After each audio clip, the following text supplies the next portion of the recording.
Okay. So, Joel, would you like to open Yes. this up?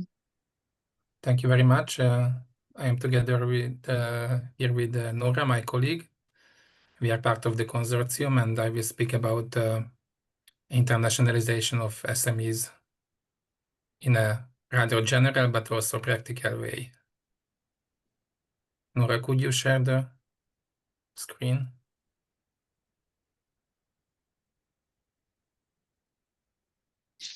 I think it will be later after the introduction, right? No, it was done. In the introduction was done. Okay. Yeah. All of the I can share if you.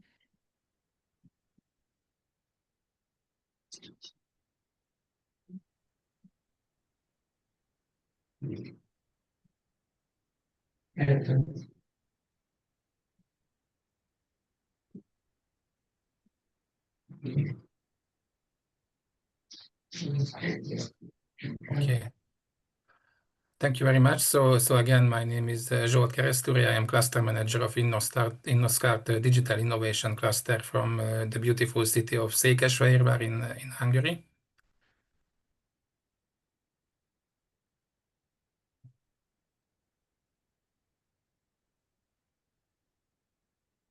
Okay. And unusually, I start with a LinkedIn post. Actually, exactly 3 weeks ago, we did organize a mission for 15 Dutch companies in the field of sustainable mobility and battery technology. And we were very proud to carry out this activity for the Dutch embassy in Hungary. Actually, that's why I wanted to start with this slide expressing our pride, let's say, and with a beautiful view of the Castle of Budapest. Okay.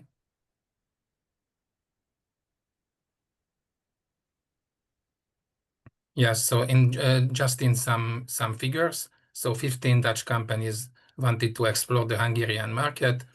We did organize the matchmaking session with altogether 36 Hungarian companies and stakeholders. Altogether, there were 106 meetings.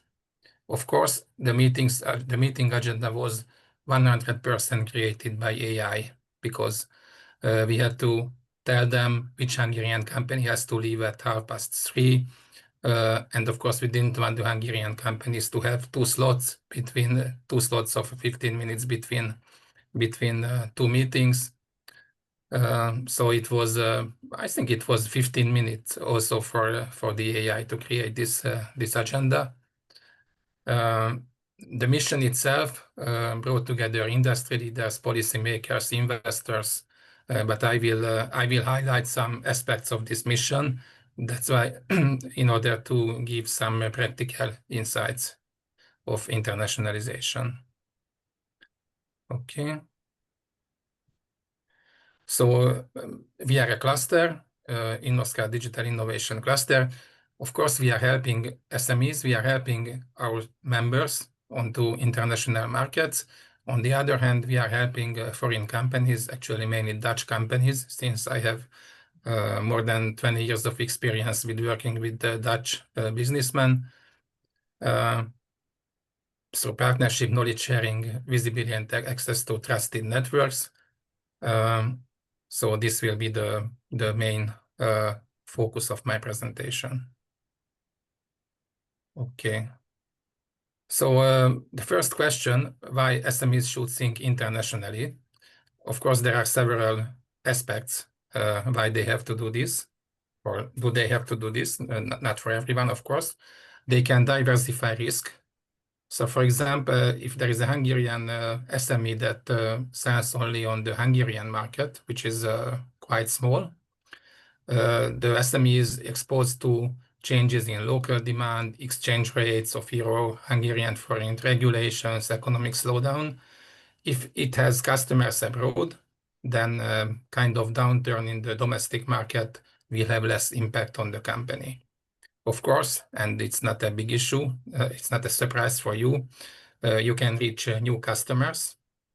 Again, if there is a Hungarian innovative company working in the field of industrial software or engineering, the market can be very limited after a while. So international markets can offer much larger customer base, and especially if the company itself provides a kind of strong solution to a problem, even if it is a niche problem. Of course, it can strengthen resilience when an SME is working with customers, suppliers, partners from different countries. It can identify new market trends, technological expectations. This can help the SME to not only to react to change, but also prepare it or even create the future itself a little bit. Of course, the company can learn faster. So foreign customers or partners, for example, often have different expectations regarding quality, digitalization, communication, and so on. And this can encourage the SME to improve the product or services, or even provide an English language sales material. And of course, it can build a long-term growth. So a contact can start with a B2B meeting, or as it was for the Dutch companies, it was an exploratory meeting. So they met their Hungarian partners for the first time. But of course, later it can be a joint innovation, a supplier relationship, and so on. Okay, can you go on, Nora? So the first question you have to put, am I ready? So before the SMEs enter a new market, of course, they should check whether they are internally prepared or not, because if not, they cannot enter new markets yet. A good opportunity can fail if the company is not ready to respond or deliver or communicate professionally, of course. For example, oh, no, it's okay. For example, if there is the case when there is a good product, but a weak preparation. So I as a Hungarian SME can have an innovative product, but for example, the website or the description of the product or the price offer system is only available in Hungarian. Of course, it doesn't really help. Another issue can be the capacity problem. For example, a company may receive interest from a foreign buyer, but if its capacity of production doesn't allow to provide more, it's a waste of time. The value proposition can be also unclear. So in several cases, the companies do know what they do, but they cannot always explain why it is relevant for a common customer. So we don't have to say, let's say we are offering IT development, blah, blah, blah, but the company should explain what kind of problem it can solve and for whom, which is the target market, and what makes the differentiation with the competitors of the company. And of course, the company must have a kind of financial readiness. The Dutch government has actually a very good system, because if you want to invest in foreign markets and you do some exploratory trips, in the past, and I don't know, also now it's about 50% of the cost can be covered by the Dutch government. I think it's a very good system, even if the final decision is a no-go. Okay. How to choose the right target market? That's the next slide, and I will come back to the Dutch mission here. So, for example, let's say if there is a Hungarian company, it may think that Germany is an obvious first market. It's a big one. Cultural differences are not too big with Hungary, but the competition is very strong, and the customer expectations may be very, very high. So maybe Germany is not the first country to enter.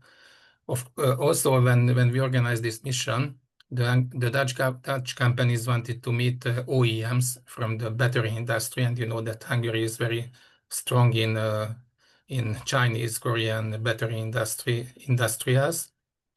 However, in many cases, the decision is not done here. So some Dutch companies, of course, some Dutch companies did meet, let's say, the Chinese partner in China, and as a second step, they met in Hungary, or vice versa.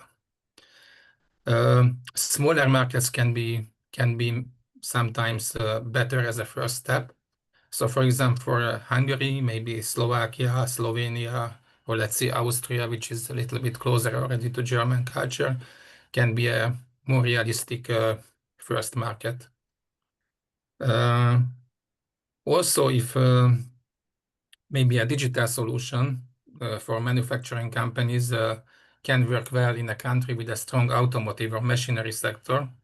However, as now we are focusing a little bit on cultural heritage technology, the best countries would be, or best regions or countries would be with a strong tourism sector, where museums or heritage institutions are more welcoming the Hungarian players. And of course, it's also a must to know whether a local partner is available. I will tell more about different say distribution channels, but for example, also for the Dutch mission, there was one Dutch company which only wanted to meet OEMs, but we couldn't find any because it's very, very difficult to knock on the door of let's say Cattle or Audi or Siemens or Mercedes. We could find some, but we had to convince the Dutch company that they should meet also, let's say, local laboratories of certification, which might be a first target, and with the help of these laboratories, they can get access to the Hungarian OEMs. And of course, customer behavior is also an important issue, but Eleonora will tell more about, so I don't want to go into details. The next slide, please. Thank you. It's about the market entry options and early checks. So there are different ways to enter a market. The right model depends on the product or service, the risk level, available resources, and the need for local presence. The first one might be, let's say, direct exporting, when a specialized industrial component company may sell directly to foreign customers. That's relatively easy, but so this gives more control, but it's not easy. So SMEs must manage sales, contracts, delivery, communication, and so on and so on. Finding a distributor or reseller might be easier in some cases, since the distributor already knows the market, customers. However, there is no direct control on the distributor. Strategic partnership, I just explained the example of the Dutch company. So finding a local engineering firm can be a good and a useful solution when the product has to be installed and maintained and so on.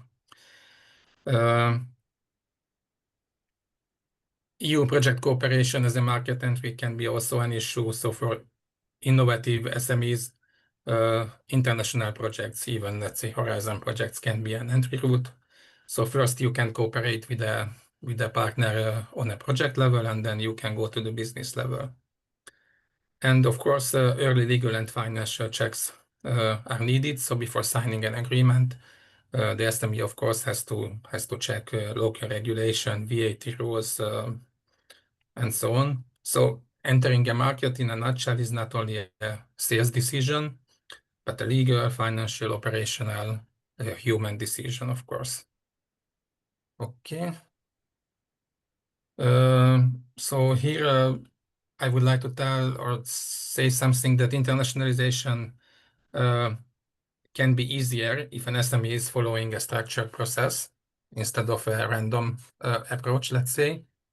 I don't want to go into details, but just you should, as a step one, assess readiness. So, of course, before joining an international mission, the SME checks whether its product is mature, whether it has English materials, and so on. Then you should define a value proposition, as I mentioned already. you should select the target markets, choose the entry model, prepare the basics, and test, learn, and scale. So let's say if there is an SME which is first participating in a matchmaking event or a trade mission, that collects feedbacks, improves the offer, and only then invest in larger campaign or local representation when it's already done. So this slide is just summarizing my previous sayings. Some best practices. Successful internationalization usually combines preparation, focus, local adaptation, networks. That's very important, and fast follow-up. I just don't say follow-up, but fast follow-up. Of course, before you meet a B2B partner, you have to check the partner's website, LinkedIn profile, past needs and previous activities. Then you have to adapt the pitch, the sales pitch to the needs, to the potential needs of the company based on even cultural differences of the countries. Then you should use trusted networks like clusters, chambers, trade agencies, international project partners, or even private companies. This is especially important because random contacts are not always useful or trustworthy.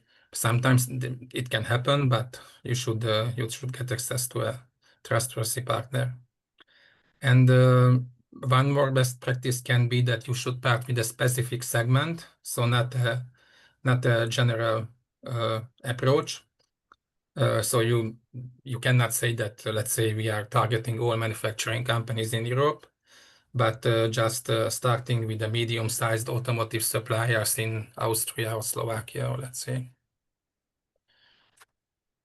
You should follow up quickly. It's very important. And you should think in relationships, not just only sales.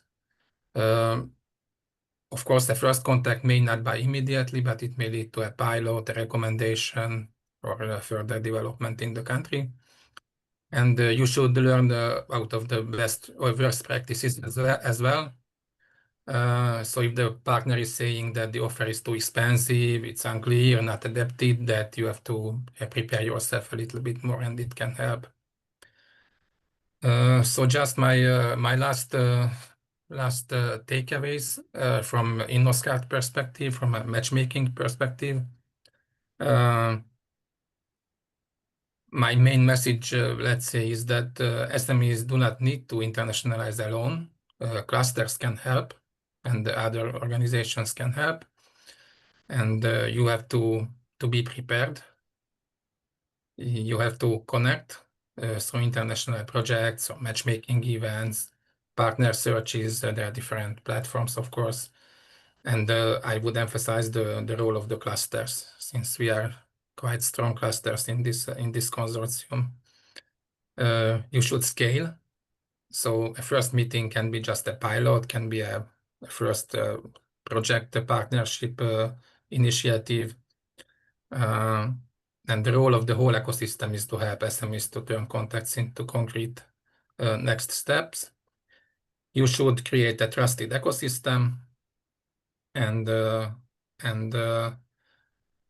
internationalization should not be presented, I think, as something abstract or only for large companies.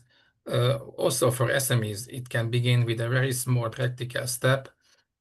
One foreign partner, one pilot, one matchmaking event.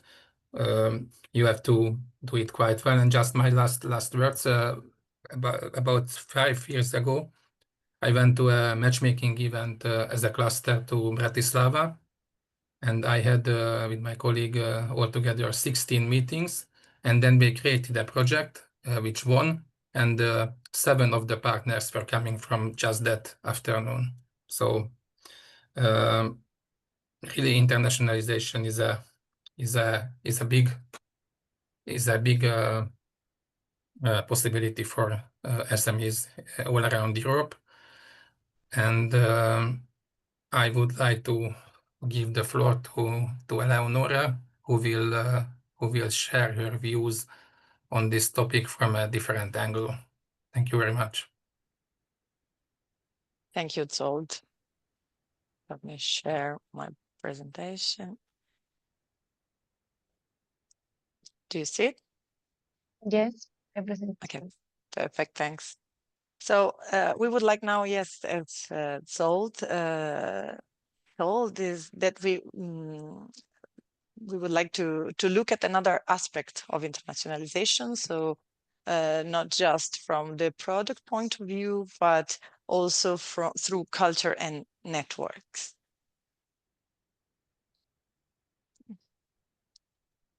One second. Okay. When companies think about going international, the conversation is always focused on the product, no? So is it competitive? Is it priced right? Does it meet the market standards?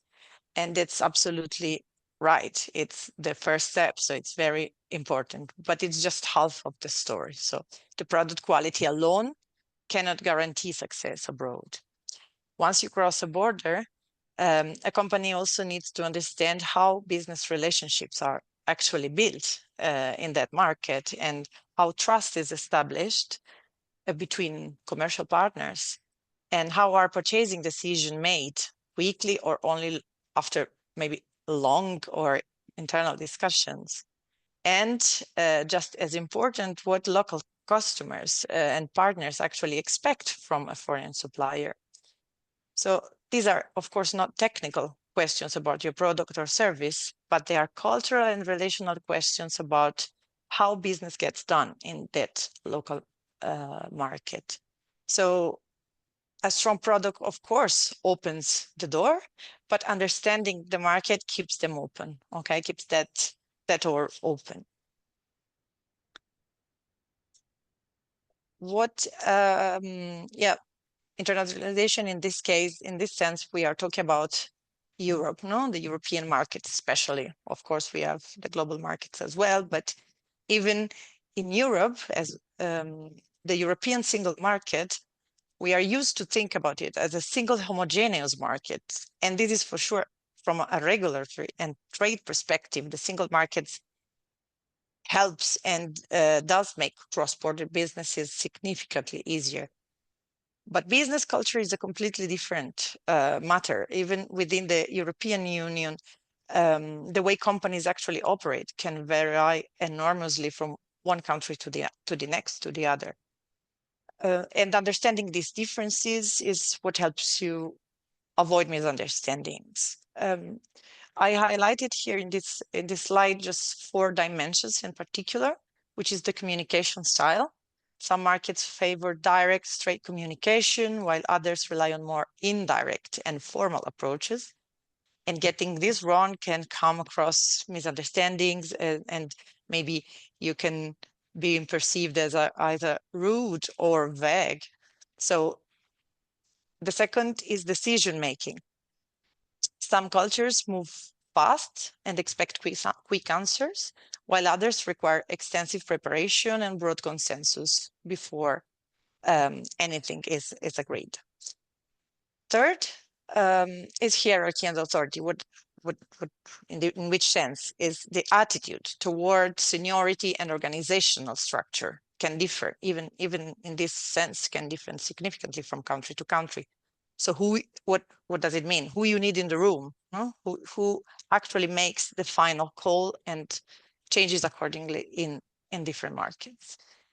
And fourth, relationships versus competence. This is not like black or white, of course. In some markets, personal trust has to come first. It doesn't mean that competence is not there then before any business is discussed. Then in others, the focus is mainly on reliability and technical credentials. Important point. This doesn't mean that one approach is better than the other. So they're simply different approaches, and of course there can be also something in between, but knowing the difference is half of your battle. So what does this actually look like in practice? cultural differences influenced every stage of the business interaction. No? So it's already told about something, but from the very email you sent to the final contract you sign, okay? So 3 concrete examples can be: first, this building trust. So in some markets, you need to establish personal relationship before anyone will even discuss business with you. In others, people are happy to go straight to the commercial conversation. Second, the evaluation of a proposal. So a commercial or a business proposal, what actually convinces a potential partner varies. In some markets, it's data and figures. In others, it's the strength of the relationships. And in others, still it's your track record and reputation, or anything in between, of course. And the negotiation pace also. So decision-making timelines are also key. So this can vary from a matter of days to several months, depending on the market you are in. So to go international is not about changing who you are as a company or your product or your services, of course. It's about communicating the value, your value, in a way that resonates the local context.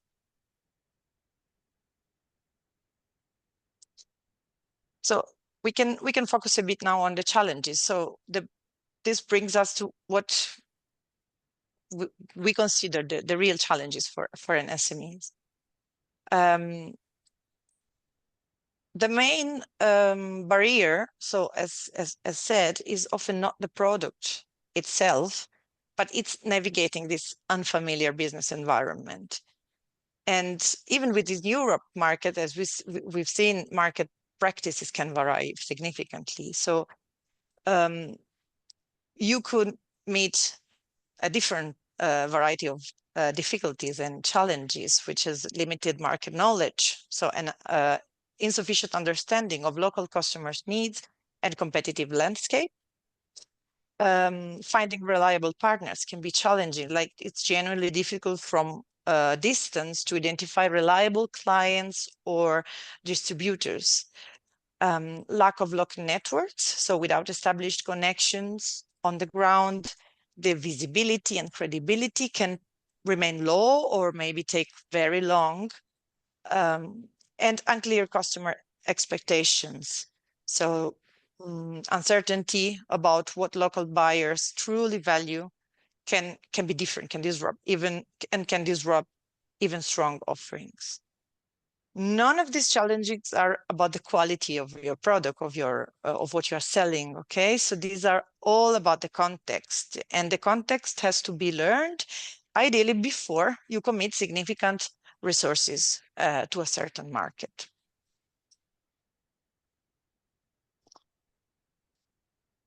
So I would like also to understand that this was something that even Sol already presented, but let us go a bit more into detail. So how do companies actually overcome these challenges? The research consistently highlights that networks are a critical factor in successful internationalization. And growth rarely happens in isolation, okay? So building trusted relationships and access the right ecosystem of local actors is key. Why? Practically, so let me give you some practical examples. Market intelligence, so a good network gives you access to timely, relevant information about local conditions and emerging opportunities. And this is something that for sure you can find in a very generic and general sense in a market report, but it is not enough. For sure, someone that is working and has strong networks in the local market can know more than what you can find in a market report alone. Credibility and trust. An endorsement from a trusted local actor can dramatically accelerate your acceptance in a new market. The right contacts, established networks let you identify potential customers and partners that are more key for your specific case. And it's for sure a search that is more efficient than starting from zero. And risk reduction. So local insights help you avoid costly mistakes. What do I mean by cost mistake? That if you misalign the strategy, then you can spend money and resources. So you learn that in an expensive way, but with the help of a local network or of a local partner, for sure, this can be avoided. How local partners can support you then. So in this sense, local partners can be clusters, chamber of commerces, but not only. They're not. This was just some of examples of actors that can support you. And they can act as a bridge between your company, your business, and the target market, simply because they are there and they are expert on the local environment, combining local knowledge within international networks. Concretely, this support takes these forms. It can be market orientation, so practical business insights and cultural guidance tailored specifically to your target market. Okay, so rather than generic advice. Access to already checked or vetted potential partners, customers, distributors, people who have already been screened. So you're not starting from a cold search. And third, trusted networks, direct introductions to institutional stakeholders as well can be very important, and key local actors, not just business partners, but institutions are also important. Opening doors that would otherwise maybe take longer or years. And last, soft landing support. So what I mean with that, it's a practical hands-on assistance to reduce uncertainty. So allowing you to focus your resources on what matters most. So international growth starts with preparation, but it succeeds through the understanding and collaboration. The most successful SMEs are not always the ones with the largest resources. They are the ones that learn, adapt, and know how to lean on the right local partners and networks. Let me now give the floor and the word to Pierre, so we can bring the theory into practice with more practical examples on that. Thank you so much. Thank you, Eleonora. I don't know if Arnold is here, if he wants to present first, or Pierre. I think it will be Pierre first. Okay. Yeah. Good afternoon, everyone. The presentation, do I have to share my presentation by my own, or do you do it?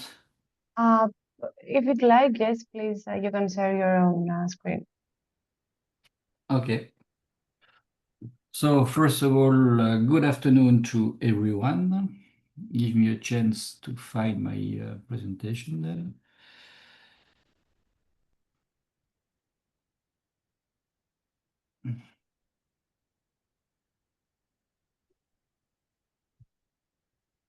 Do you see it properly? Yes. Yes. Okay. And when I do it, this is also very okay. Fine, Okay. yes. Great.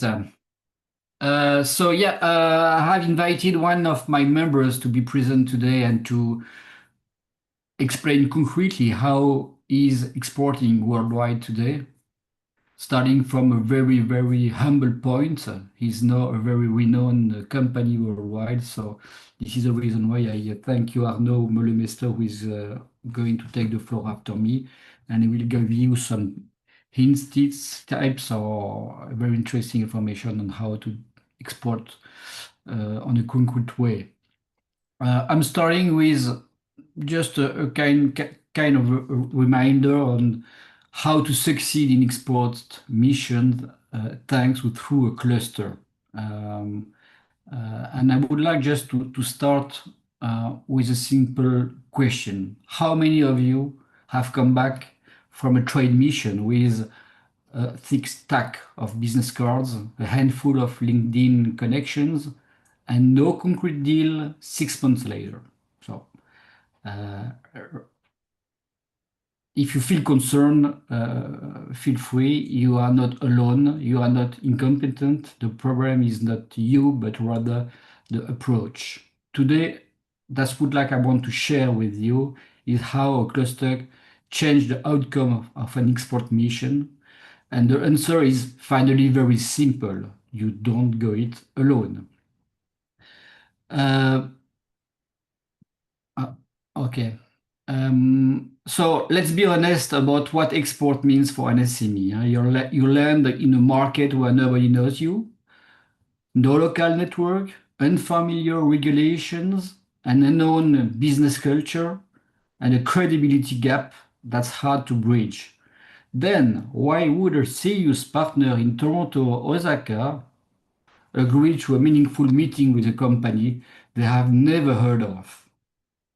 Going solo multiplies risk, cost, and failure rates. Not the right way. So this is where a cluster fundamentally shifts the equation. When you travel as part of a recognized delegation, you are no longer an unknown SME. You benefit from institutional credibility, pre-established relationships with investment agencies and trade bodies, shared logistical cost, and doors that simply don't open for individual companies. A cluster is a multiplier, but if only works. A cluster is a multiplier, but it only works if you use it in the right way. So we are not magicians. Finally, there are three phases that define a successful mission. Before, during, and after the mission. So sorry, I'm going to try to. So the first phase is before, and as it has been already said or mentioned, preparation is everything. Define what success looks like for your company, something concrete, not vague. Make sure the right people are going. Prepare a strong, concise company dossier. Pre-identify your key targets. No improvisation on the ground. I have already organized a lot of missions, and I can tell you that these simple words are not always respected. So this is very important that when you go abroad, you know exactly what you are looking for, what are your objectives, and how to tackle them. During the mission, be active. I think, yeah, preparation. So during the mission, be active, not passive. The cluster organizes meeting. Treat that as a floor, not as a sailing. The informal conversation over coffee at dinner often turn out to be the most valuable ones. And document everything in real time because your memory will fail you on the flight home. This is a reason why to be really well prepared and concerned by the mission is something which is very, very important for everybody. After the mission, and Oscar mentioned that this is the follow-up is crucial. So this is after the mission, this is where most missions actually succeed or fail. The companies that close deals are those who follow up within 48 hours, who schedule a call within the week, who convert an interesting conversation into a concrete next step before the contact moves on. Export is not a one-shot event, it's the beginning of a relationship, and this is already also something that few companies or few SMEs that are not well prepared or not well experienced forget. This is the beginning of something. This is not the end, and export has to be pursued. So the most important pitfalls to avoid: joining a mission without a clear objective, but I'm going to let you read that properly. You need to have a tailored pitch, very important. To treat the whole thing as a checkbox service will be a fail, of course. And above all, companies that don't follow up, that it is by far the number one cause of wasted investment in export missions. So in a very, no, this is not the way. Okay, in a very short way, cluster is not a shortcut, it's a multiplier. 4 words to take away: preparation, collective strength, follow through, patience. Export is a long game. A cluster amplifies the effort you put in, but it cannot replace it. A cluster is a tool. You use it properly or you don't use it properly. But if you use it properly, I can tell you that it's a real multiplier, an interesting tool to be used. The SMEs that succeed are the ones who treat the mission as the beginning of the work, not the end of it. So thank you. I give the floor. So it was a short introduction to what we are trying to do at Twist in terms of mind, of spirit. I give the floor to Arnaud Meulemester.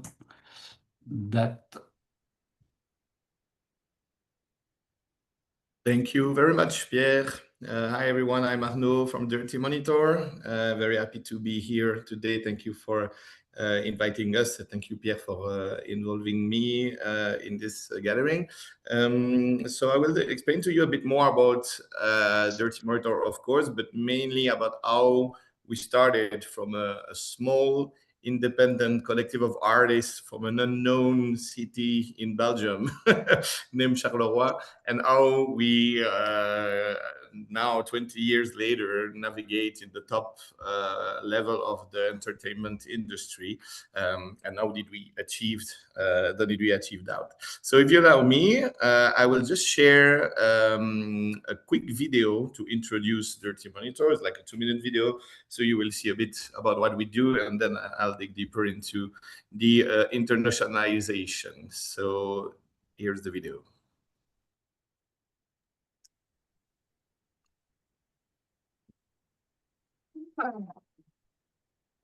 We don't have it. Huh?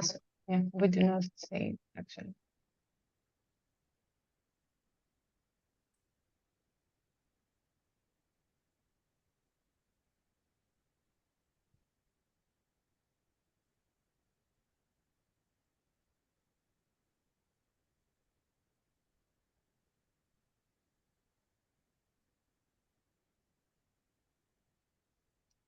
Sorry, Arnaud, we cannot see the video, actually. You don't see?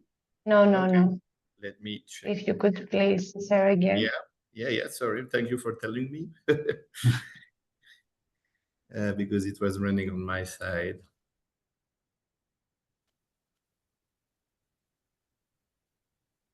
Now I think it's okay.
hope you could see it this time.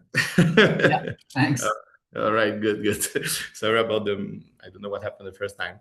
So yeah, as you could see, Dirty Monitor, we are a digital art studio. So we create large-scale multimedia shows using different technologies, but mainly projection mapping, also combining with LED screens, lights, drones, pyrotechnics, choreography, dancers, magicians, basically any type of artistic form that you can combine to create something impacting, as you could see. So yeah, we had the chance through our history to work on the most beautiful buildings in the world, going from the Burj Khalifa Tower in Dubai to the Temple of Heaven in China, the City Hall of Los Angeles, on the Corcovado in Rio de Janeiro. But it didn't start it like that, of course. So as I mentioned in my introduction, we started as a small collective of artists in Charleroi, Belgium. And the thing that was key in the development, the very beginning of the development of Dirty Monitor, was the fact that we were pioneer in the field of projection mapping. So the fact of being pioneer, of course, allows you to be the only one on the playground or among the only ones in the playground. And it was a very big help, of course. So do you see my screen? Yeah. Yeah. So yeah, it started with two people, Orfe and Mauro Cataldo, who are brothers in 2004. And now this is the team. So 20 years later. We started basically to work projection mapping. That was something that it didn't exist back in the days. There was no tool, no softwares, not even hardware. Projectors were very limited. But Orfe and Mauro had the idea to use projectors that we're using in cinema, but to project on other type of canvas that were not a screen.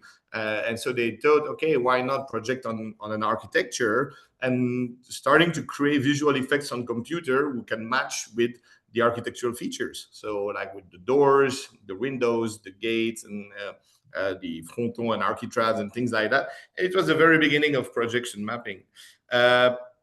And they were very, very creative in the artistic approach, but also in the technical approach, which allows them to immediately start to work on bigger projects. So starting from Charleroi, and then we had a first project in Brussels for the European Union, because someone saw the show in Charleroi, was like, okay, can you do that on the building? One of the founders say yes, and the other founder was like, absolutely not, But then they took their chance, and they did that on the Gare du Luxembourg. It was their first project of a bigger scale, and from there they immediately got noticed by international artists like Franco Dragon or by like Luc Petit, that were starting to use video as a canvas for their own live shows.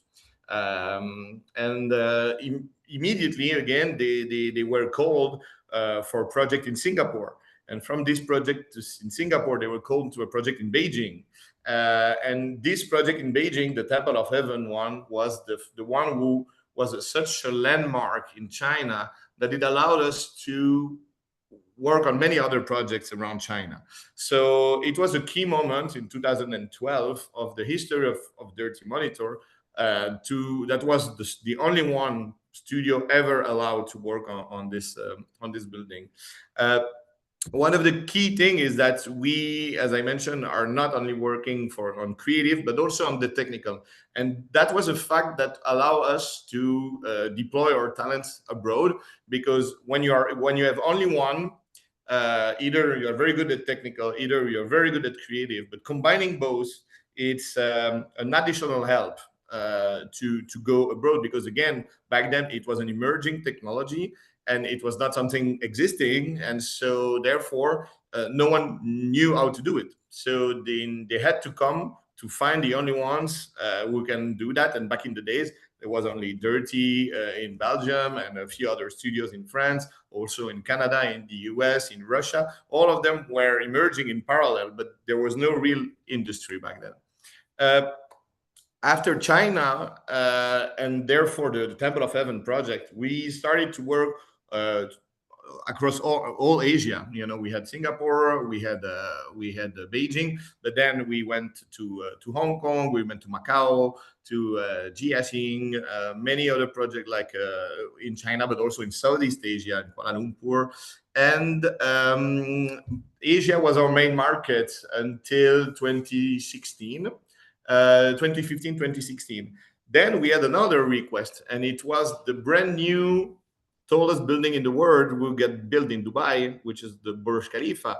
And they had the intention to create a large-scale multimedia show for the New Year countdown.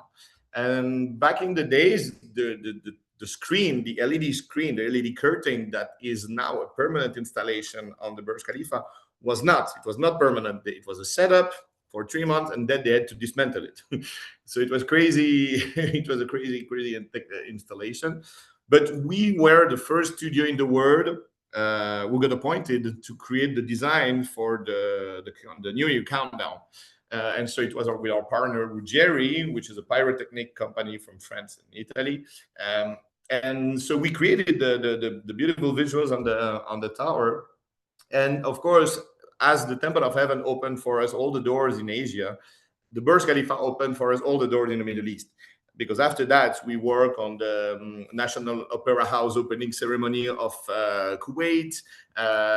We've done also the largest Museum of Natural Science of Kuwait. We work for Qatar Gas in Qatar. And then more recently, we work a lot in Saudi Arabia, as you can imagine. So that's for Asia, that's for Middle East. Of course, we keep working all across Europe because Europe is still a very important creative pool for us, and also it's a laboratory. Creatively and technically, we can be a bit more crazy in Europe than what we can do in the Gulf or in Asia. Because mainly in this country, we work for the government or national days or very official things. In Europe, we can work like in light festivals, music festivals, and so it allows us to also to be a bit more creative and push a bit the boundaries of what we do. And after that, what's left? We still have, of course, Africa and South America and Oceania, but it came a bit later. After Middle East, the main focus was the United States. And we had two approaches for that. One was the very beginning of the development of immersive experiences. And maybe you heard about the Van Gogh immersive experience or the Claude Monet immersive experience or the Gustav Klimt immersive experience. You know, these large-scale projection mapping, 360-degree, immersing you into the art and the life of these famous painters. That was really hitting the market in 2017, 2018. So we designed that. We were among like the very first designing this type of immersive experience. And we started in Europe, and then it went a bit to Asia. But then when it touched the American continent, it was a major boom. And so we've been into more than 30 cities with our partner at the time, like Exhibition Hub. We worked like in 30 cities all around the United States. So it was a major entry door for us, of course, to show on the market what we could do. That was one approach. Also, it was a bit helped because of the COVID, because during the pandemic, these exhibition centers were open to the public, unlike many others. And so it was the only thing you could do when everyone else was staying at home, you know. So it also kind of helped the deployment of this kind of experiences. And then after COVID, we started to work a bit on the West Coast, first in San Francisco, in the Light Festival of San Francisco. From there, it brought us to the New Year's show of Los Angeles on the City Hall of LA that we've done now 3 years in a row. And from there, we got noticed by people of Madison Square Garden in New York. And we just recently, like 2 weeks ago, have done the opening show of the NBA final phase for the Knicks of New York, and they won the championship. So I don't know if we were helpful in the winning, but it was a good thing for us to be part of this journey. And so these are now like our 4 main development pool in the world. So Europe, Middle East, Asia, and North America.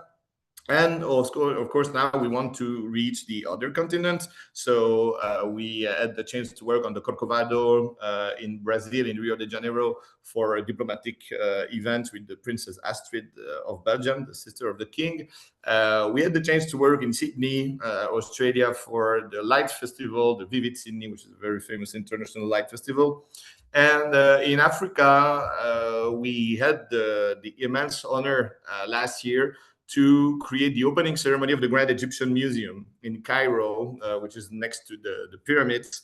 So first, it was kind of like a major achievement because of the notoriety of this event, because of the very high class of the attendees. It was only like for 200 people, only head of states, kings, queens, president from all over the world. So it was very, very intense. So now that we know where we play, we need to understand how we reach these markets. And for that, I'm showing you here the type of clients that we have, and the approach to reach each of them is completely different. Because we work for museum and exhibition, like famous international institutions from all over the world. As I mentioned, we work for like video mapping experience for large-scale architectural buildings like the Burj Khalifa. We also work for live shows and stage productions, so like what we did in the UNESCO, for the UNESCO in Riyadh. Major opening ceremonies like the Olympic Games or Grand Egyptian Museum, as I mentioned here. Sports events like the Madison Square Garden thing we've done, or we also worked for the FIBA Asia Cup, so the Asia Cup of basketball in Riyadh, or the Rolex Paris Masters that we've done in Paris for tennis. Also brand corporate experience for luxury activations. Immersive experiences in many different type of venues, not only museum, but also planetarium, the World Expo in Dubai, in the dome of the World Expo, and finally the trade shows and also the pavilions. Like we designed the Belgian pavilion for the World Expo in Osaka last year, and now we are positioning ourselves for the next one, which is going to be Riyadh in 2030. All these markets have different clients, different way to work, different business model, different ratings also for pricing. So of course we need to have the understanding of how it works for each of them, and we need to see how to get access to these clients. And for that, of course, we now have our credentials that speaks for us. So it's easier to open doors than when it was in the past. But I would say that for that, and I myself, because I'm in charge of the business development, I use different tools, and these tools can be, as Pierre was mentioning, the cluster twist, for example, that allows you to get in touch with decision makers or local ecosystem in different countries that you as a single company could not really get access to without a bit of help.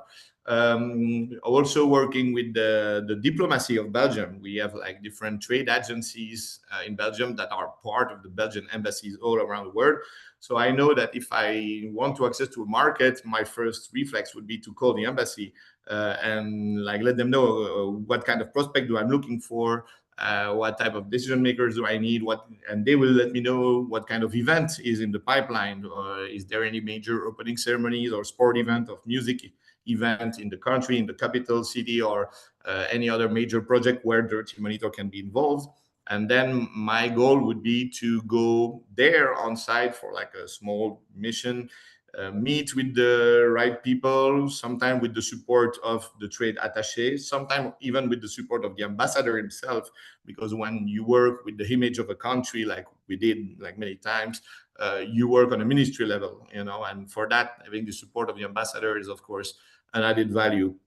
Of course, with our own network now, we work with like very famous artists and partners and brands and institutions from all over the world. So, of course, all these institutions, all these brands, all these producers are very much connected across the world with the top level people in the industry. So when you achieve the success with one, of course, it's easier then to connect with their partners, or they will recommend you also to their clients or to other artists or whatever.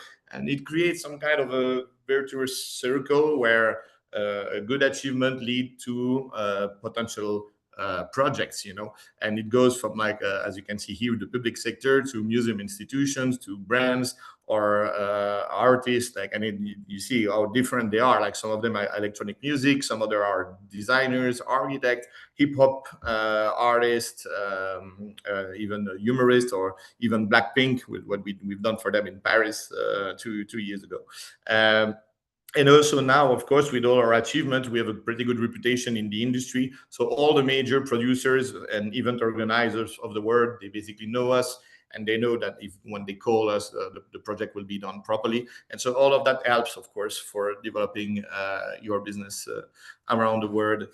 And so, yeah, just here a bit of credentials, but the idea is not to make an advertising, but it's more to show you the variety of projects we can be involved in. Those ones I mentioned already.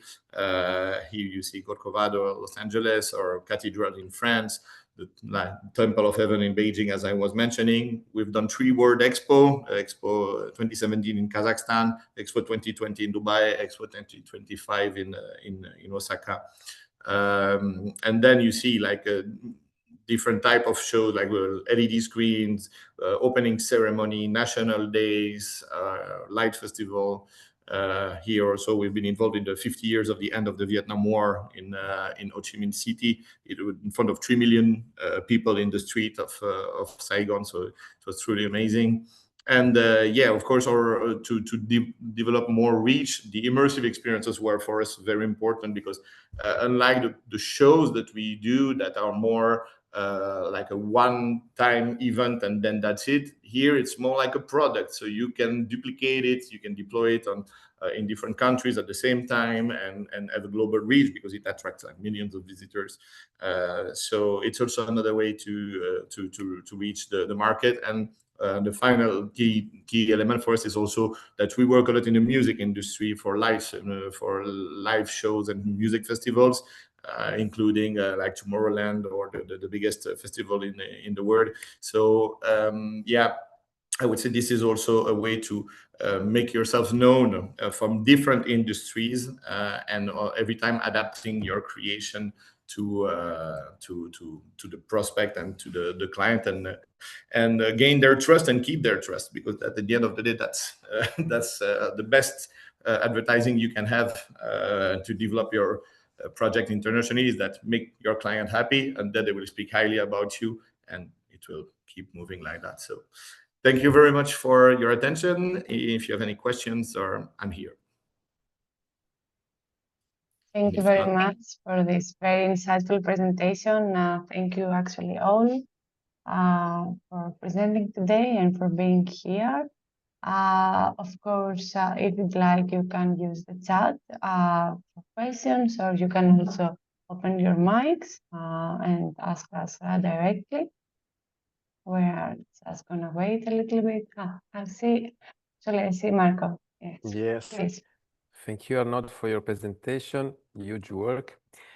I have a question regarding the, because if I have understood correctly, you work on a project-based, and each project is different from the other one. So what is your pipeline for selling these kind of projects? How many years before you have to understand what you will sell in 2029, for example? Yeah, well, usually the timeline is way shorter than what you just mentioned. Usually we have a clear vision about 6 months, before a project, never more, because in the event industry, it's always, well, especially in the content creation, because for organizing event is longer, but for content creation, we usually come very late in the production phase. So yeah, I would say that my usual timeline between the first meeting and the delivery can vary very much between like 1 to 3 months, sometimes from 1 year to 3 years, you know, because like sometimes I meet with people, they tell me, yeah, it's very nice, but this year the program is full. We already allocated all the budget. Next year it's done already, so we need to go third year. Or sometimes I meet with people that don't have any requests now, but then when they think about developing a big project, they say, hey, this guy from Belgium I met 3 years ago, let's call him, you know. And this is sometimes how it happens. So there's no pattern, I would say, that is always the same, because the nature of the project is always different. The budget are also always different. The timeline and the way of work is different from Middle East to the US. You know, the US is very structured, very organized. That's good. In the Middle East, sometimes they call you 1 week before. They're like, hey, we have the National Day next week. Like, but you knew it before, you know, I mean, like it's every year the same date, but they don't care. So yeah, like it you put you into a different type of situation. So yeah, I would say it can very much vary depending on the type of project and where it happened in the world. Thank you. Thank you.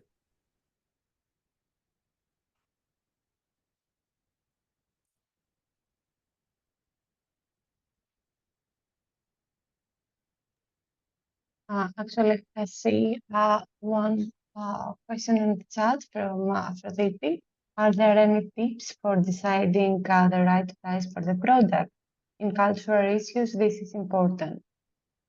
I don't know. Sorry, I didn't get the question.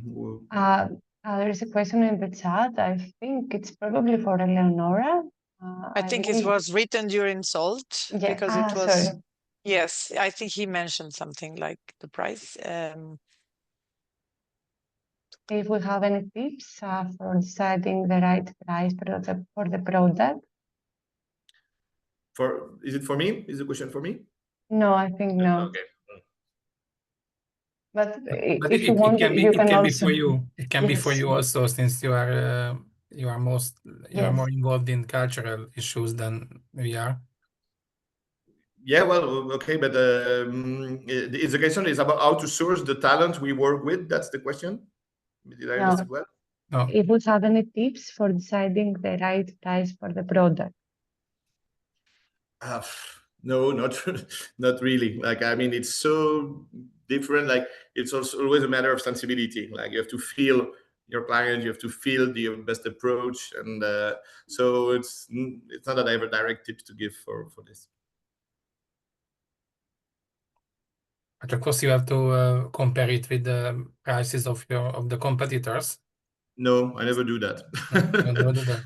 No, because well, it's not really that we have competitors. I would say that many people do projection mapping now. You have many studios doing that. At our level, which is like the top events in the world, I think we have maybe 5 companies doing that. And we basically never compete against each other, because there are so many projects in the world that we never have to fight against each other. So it's more that we are fan of each other, you know, and when a creative studio does something cool, we're like, oh wow, cool, I would not have think doing it like that. So yeah, it's more like that. And so we never compare our pricing to the price of our competitors. Basically, we define that with the client directly.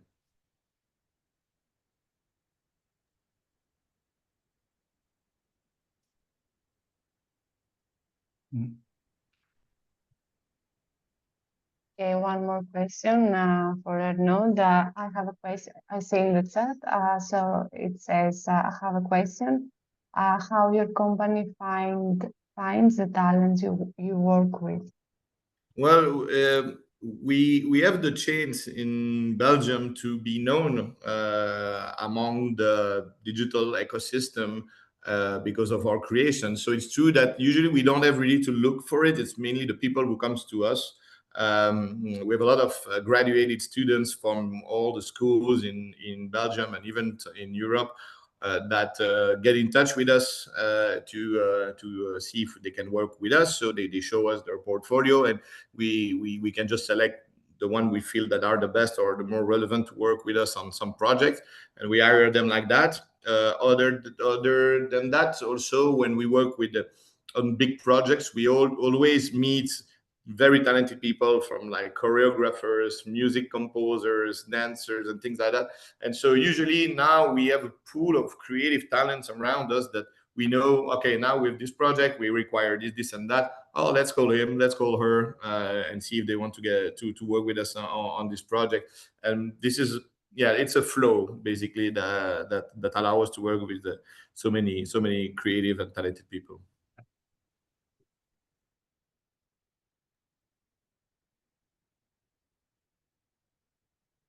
Thank you so much. Do we have further questions? If not, I'm leaving you now. Thank you so much for inviting me, and thank you, Pierre, for involving me in this presentation. And feel free to get in touch with me if you have any more questions. I'll be happy to answer it. Right? Thank you. Thank you so much. I'm just writing my email address in the chat, so you can get in touch great. if you want. But it's easy. It's arnaud@dirtymonitor.com. Thank you, guys. Have a good day. Bye-bye. Thank you. So, okay, so if there are no further questions, I would like to thank you everyone for participating today. And once again, a special thank you to our speakers. I would also like to know that today is the last day of the matchmaking activity, and also the program ends today. So thank you for joining. And we will see you again. Thank you, Katerina, for managing it so well. Thank you, Katerina, and all. Thank you. Thank you, everyone. Bye. Thank you. Thanks for the presentation. Bye. Bye-bye. Bye. Thank you. Bye. Goodbye. Bye, everyone. Bye-bye.